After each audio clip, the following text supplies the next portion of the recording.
ఎవరు మీ favourite hero? Hero Pawan Kalyan.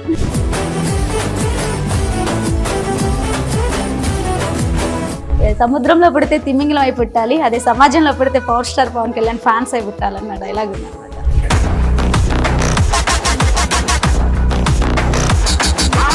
ఈవెంట్స్కి వెళ్ళిన అమ్మాయిలను కొంచెం టీజ్ చేయడం కానివ్వండి, వస్తావా అని పిలవడం కానివ్వండి, ఎంత రేట్ ఇవి అంటుంటారు. మీకు ఇలాంటివి ఎప్పుడైనా ఎదురయ్యాయి? రీసెంట్ గా కూడా ఒక అతను పెళ్లి చేసుకుంటాను ఇన్స్టాగ్రామ్ లో.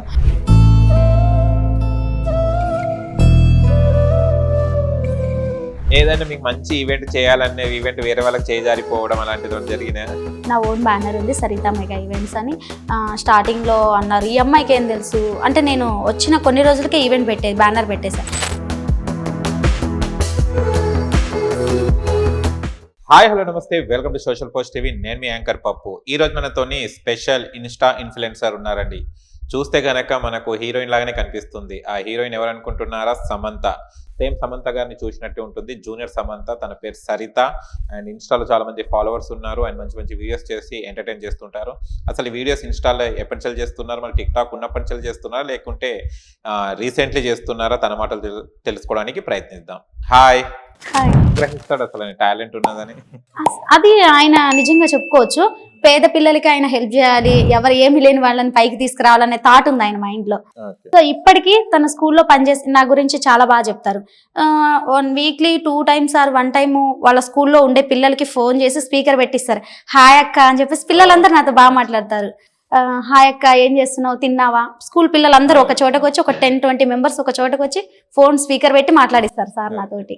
అంటే చాలా వరకు కొంతమంది చూస్తే ఈవెంట్స్ అంటే కొంచెం చిన్న చూపు చూస్తుంటారు. కొంతమంది అంటే ఈవెంట్స్కి వెళ్ళిన అమ్మాయిలను కొంచెం టీజ్ చేయడం కానివ్వండి, వస్తావా అని పిలవడం కానివ్వండి, ఎంత రేట్ ఇవి అంటుంటారు. మీకు ఇలాంటివి ఎప్పుడైనా ఎదురయ్యాయి? చాలా చోట్ల జరిగాయి. బట్ అవన్నీ మనం మనసు దాకా తీసుకుంటే మనం పైకి రాలేము అని నాకు అనిపించింది. సో అవన్నీ వదిలేశాను.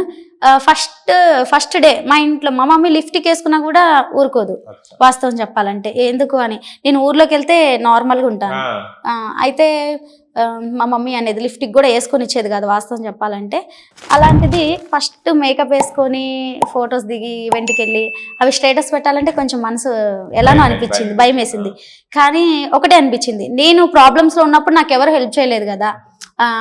ఎవరు ఫ్యామిలీ మెంబర్స్ హెల్ప్ చేశారా, పోనీ రిలేటివ్స్ హెల్ప్ చేశారా, ఎవరేమనుకుంటే నాకెందుకు, నేను పైకి నేను ఇచ్చేట నాకు కావాలి అనేసి స్టేటస్ పెట్టేసేది.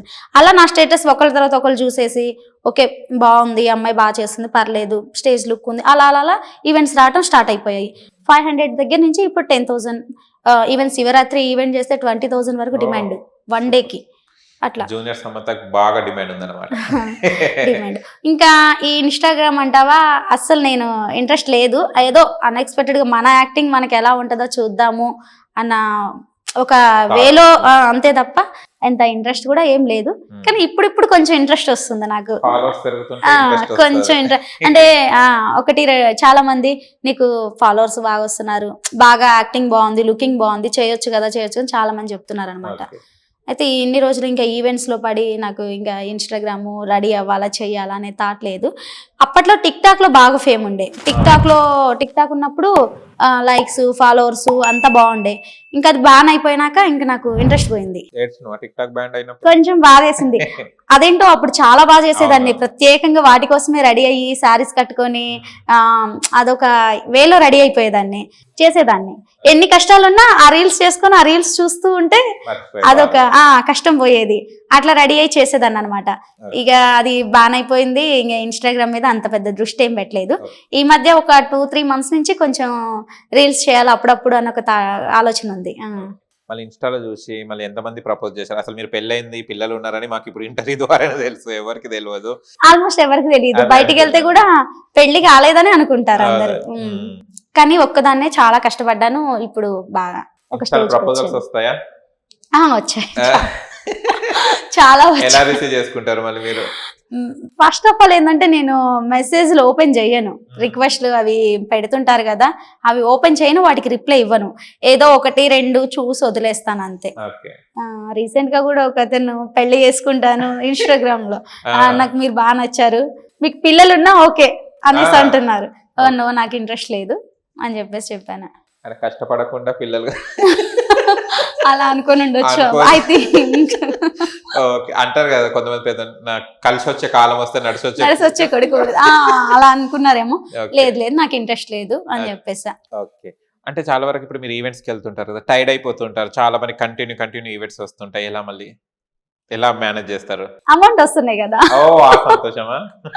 అప్పుడు ఫస్ట్ మనం ఈవెంట్ కి వెళ్తే అమౌంట్ వచ్చి మన చేతిలో పడ్డాయి అంటే మన కష్టం అంతా మర్చిపోతాం. అచ్చా. అట్లా ఓ. అమౌంట్ వస్తున్నాయి కాబట్టి ఓకే ఎంత కష్టమైనా పర్లేదు అని చెప్పి.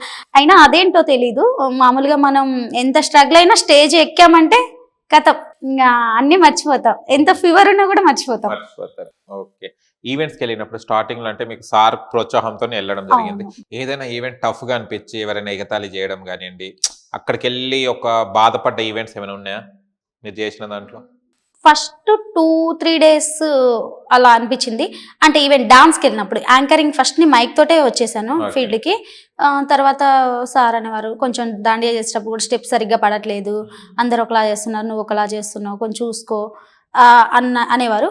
ఇంకా నెక్స్ట్ నేను డాన్స్కి స్టార్ట్ అయినాక ఒక 2-3 ఈవెంట్స్కి కొంచెం సరిగ్గా చేయట్లేదు, డాన్స్ రన్ అవ్వటం కింద వాళ్ళు అలా ఉండేది. ఇంకా అలా ఉన్నప్పటికీ నేను సరే బాధపడకూడదు, అప్పటికి నాకు ఫేస్ వాల్యూ వల్ల ఎలా ఉన్నా కూడా తీసేసుకునేవాళ్ళు. అచ్చా. 10 మెంబర్స్ ఫొటోస్ పెట్టినా ఫస్ట్ ఫోటో నన్ను సెలెక్ట్ చేసేవాళ్ళు, అలా ఉండేది. సో అయినా కూడా నేను బాధపడలా, నాకు ఎందుకు బాధపడాలా, నేర్చుకుంటే వస్తుంది, అందరూ పుట్టుకతోటే నేర్చుకోలేదు కదా అని చెప్పేసి ఇంకా కొంచెం నాకు నేనే సర్ది చెప్పుకొని చేసుండే. అలా అలా అలా కొంచెం ఇప్పుడు ఇంప్రూవ్ అయిపోయిండే చాలా. ఇవాళ సరిత గారు, జూనియర్ సమంత గారు ఇవాళ ఈవెంట్స్ వల్ల హ్యాపీగా ఉన్నారనమాట. ప్రామిస్ గా డాన్స్ అంటే చాలా మందికి ఓకే అది ఒక ఇదిగా అనిపించవచ్చు, కానీ నాకు అన్నం పెట్టింది డాన్స్, నా పిల్లలు కడుపు నింపేది డాన్స్. ఓకే కాబట్టి నేను ఎప్పటికీ కూడా డాన్స్ ని నేను వదిలేయను, మర్చిపోను, దాన్ని చులకనగా చూడను. పిల్లలు ఎప్పుడైనా అడుగుతారమ్మా డాడీ ఏడి అది ఇది అని? అంటే స్కూల్కి వస్తుంటారు పిల్లలు, పోతుంటారు కదా, మిమ్మల్ని ఎప్పుడైనా క్వశ్చన్ ఆ ఆలోచన అనేది వాళ్ళకి రాకుండా పెంచాను. వాస్తవం చెప్పాలంటే బాబు 1 year లోపే తీసుకొచ్చేసాను కాబట్టి చిన్న బాబుకి ఏం తెలియదు, పెద్ద బాబు కూడా 3 years లోపే. సో వాళ్ళకి ఆ థాట్ ఎప్పుడు రాకుండా పెంచాను. కాకపోతే కొంచెం ఈ ఫోన్ లో వీడియోస్ అవి ఇవి చూస్తున్నప్పుడు ఈ మధ్య ఇది నాన్న నువ్వు నా ప్రాణం ఆ సాంగ్స్ ఫేమస్ అయ్యాయి కదా, అవి చూస్తున్నప్పుడు నాకే కొంచెం బాధ అనిచ్చి నా ఫోన్ నాకు ఇచ్చేసేయండి అని లాగేసుకుంటా, చూడనివ్వను, అస్సలు చూడనివ్వ. ఆ థాట్ ఆలోచన వాళ్ళకి రాకూడదు అని ఆ వేలో వాళ్ళు అసలు డాడీకి సంబంధించి ఏదన్నా వీడియోస్ చూస్తున్నా కూడా ఫోన్ లాగేసుకుని, ఫోన్ చేయలేదు ఇవ్వండి రా అని లాగేస్తుంటా. కానీ మీరు పేరెంట్స్ ఎంతమంది మీరు brothers sisters? 1 sister only. Sister mummy daddy ఉన్నారా? ఉన్నారు. మమ్మీ డాడీ ఇప్పుడు కూడా మీకు హెల్ప్ చేయరా? అంటే ఇంకా చాలా లేని కుటుంబం అనమాట, ఇక వాళ్ళ పనులు వాళ్ళకు ఉంటాయి. సో నేను ఎవరి దగ్గర ₹1 తీసుకోవడానికి ఇష్టపడలా. సో నా కష్టం మీదే నేను రావాలి, ఎదగాలి అనుకున్నా, అలానే ఎదిగాను. అంటే ఒక ఆడపిల్ల చిన్నతనంలో మ్యారేజ్ అయింది, పిల్లలు అయ్యారు, బాధ్యత అంటే ఏదో తెలియదు అమ్మాయి, మీరు అప్పట్లో ఏం ఆలోచించారు అసలు? ఇలాంటి సిచ్యువేషన్ అంటే బ్యాడ్, సంతోషం వస్తే అందరు ఆనందంగానే ఉంటారు, కానీ మీకు అసలు తెలియని వయసులో ఒకటేసారి ఒక సముద్ర తీరంలో వెళ్ళిపోయారు మీరు మొత్తం. అలాంటి టైంలో మీరు ఎలాంటి ధైర్యం తెచ్చుకున్నారు, ఎలా ఫీల్ అయ్యారు అసలు? ఎలా జరిగిందంటే ఇప్పుడు నా చేతిలో ₹1 లేదు ఈరోజు, రేపు పరిస్థితి ఏంటి, ఈవినింగ్ పరిస్థితి ఏందనే టైంలో ఎలా వస్తే తెలియదు, ఆటోమేటిక్గా ఏదో ఒక పని ద్వారా ఎలాగలా నా చేతిలోకి డబ్బులు వచ్చి పడతాయి. సో ఆ వేలో నాకు జరిగిపోతూ ఉంటుంది. నాకు అందువల్ల ఎవరిని ₹1 అడగదలుచుకోకుండా, ఎవరి సహాయం తీసుకోకదలుచుకుంటా, నేనే కష్టపడాలి, నేనే రావాలి. ఇప్పుడు తీసుకున్నా అనుకో, రేపటి రోజున మేమిస్తే ఆ అమ్మాయి అంత వచ్చింది, అంత చేసింది, ఏముంది అక్కడ అని చెప్పేసి అంటారు. మూవీస్లో ఏం ట్రై చేయలేదా? ఇంకా ఏం ట్రైలా, ఒక కవర్ సాంగ్స్ తీసాను, ఒక 4-5 కవర్ సాంగ్స్ తీసాను. ఇంకా వచ్చేసి ఇవి ఫన్నీ వీడియోస్ చేశాను, అట్లా కొన్ని చేశాను. ఈ వీడియోస్ అవన్నీ చేస్తున్నారు అనమాట. మళ్ళీ ట్రై చేయొచ్చు కదా మూవీస్ లో కూడా, వెబ్ సిరీస్ లో కూడా, ఇప్పుడు చాలా తీస్తున్నారు కదా.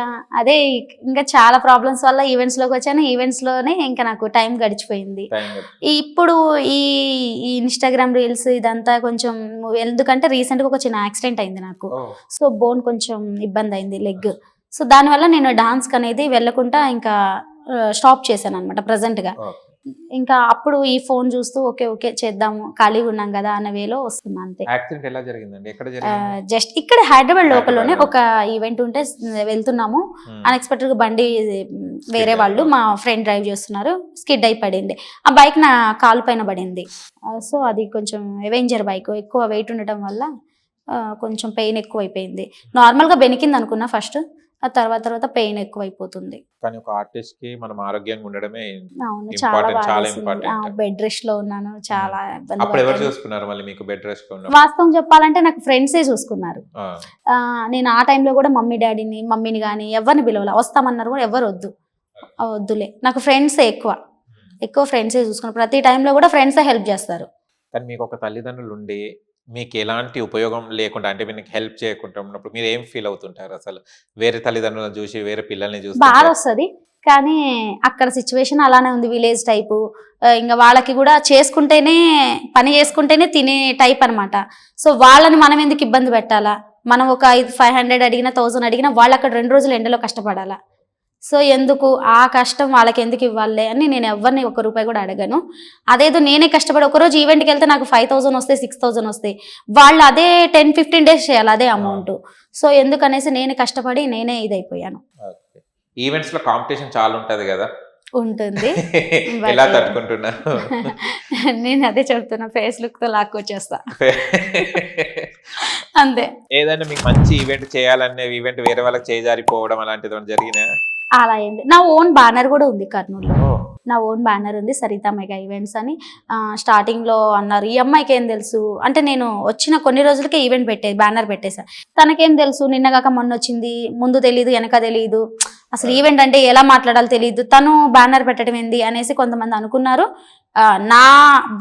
అలా వాళ్ళు చెప్పుకోవటం, నా ముందు వచ్చేసి నువ్వు గ్రేట్, నువ్వు అసలు కొన్ని రోజులకి ఇలా మేము 4-5 years నుంచి ఫీల్డ్ లో ఉన్నాము, మేము బ్యానర్ పెట్టలేకపోతున్నాం, ఓన్ ఈవెంట్ చేయలేకపోతున్నాం, కానీ నువ్వు కొన్ని రోజులకి ఈవెంట్ పెట్టావంటే చాలా గ్రేట్ అని చెప్పేసి అలా నా ముందు అనేవాళ్ళు, నా వెనక అలా అనేవాళ్ళు. తనకేం తెలుసు, ఏదో పెట్టింది వచ్చింది, ఏమొస్తాయి చూద్దాంలే అని.